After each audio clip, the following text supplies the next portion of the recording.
కొన్నిటిని చూడాలంటే correct time రావాలంటారు కదా. అలాగే మా ఊర్లోనే ఉన్న ఈ టెంపుల్ని నేను ఇప్పటివరకు చూడలేదు. మాకు తెలిసిన వారు పెట్టుకున్న వాట్సాప్ స్టేటస్ నన్ను ఇక్కడి వరకు నడిపించింది. నిజానికి కొన్ని అందమైన ప్రదేశాలు మన చుట్టూనే మన కళ్ళ ముందు ఎప్పుడూ వెళుతూనే ఉంటాయి. బట్ వాటి విలువ తెలుసుకునే వరకే కొంచెం ఆలస్యం అవుతుంది. పర్లేదు, ఇది చిన్న టెంపులే అనుకో, బట్ ఇక్కడ ఉన్న స్వామివారి విగ్రహం మాత్రం చాలా బ్యూటిఫుల్ మెసేజ్ ఇస్తుందండి. నిజంగా మీరు చూడండి, మీరు ఆ ఫీల్ అవుతారు.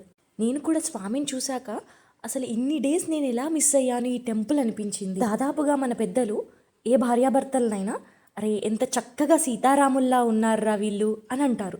అసలు అలా అనడానికి కారణం ఏంటి, అసలు వాళ్ళ నుండి మనం నేర్చుకోవాల్సిందేంటి అనేది చాలా చక్కగా వివరంగా చెప్పినట్టుగా అనిపిస్తుందండి. ఇక్కడ విగ్రహాన్ని చూస్తే ఇక్కడ అమ్మవారు స్వామివారి హృదయం పైన సేద తీరుతూ ఉన్నట్టుగా ఉంటారండి. అసలు వాళ్ళిద్దరి మధ్య ప్రేమ, గౌరవం, సమానత్వం అసలు ఎంత చక్కగా వర్ణించినట్టుగా ఉందండి.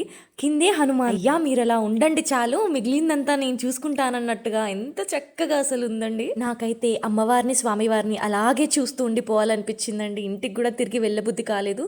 నిజంగా చాలా బ్యూటిఫుల్ మెసేజ్ ఇస్తున్నట్టుగా ఎంత బాగున్నదో అండి టెంపుల్ అయితే. నిజంగా రానున్న తరాలకు స్వామివారి అమ్మవారి ఔన్నత్యాన్ని చాటి చెప్పాలండి. మన పిల్లలను వీలైనప్పుడల్లా ఇలాంటి టెంపుల్స్కి తీసుకురావడం వల్ల, ఇలాంటి స్వామి మూర్తులను చూడడం వల్ల వాళ్ళకి నిజమైన భక్తి, ప్రేమ, అనురాగాలు అర్థమవుతాయి. మరి మీ చుట్టుపక్కల ఇలాంటి టెంపుల్స్ ఏమైనా ఉన్నాయా? అయితే కామెంట్ బాక్స్లో పింక్ చేయండి. జై శ్రీరామ్, జై జై జానకి రామ్.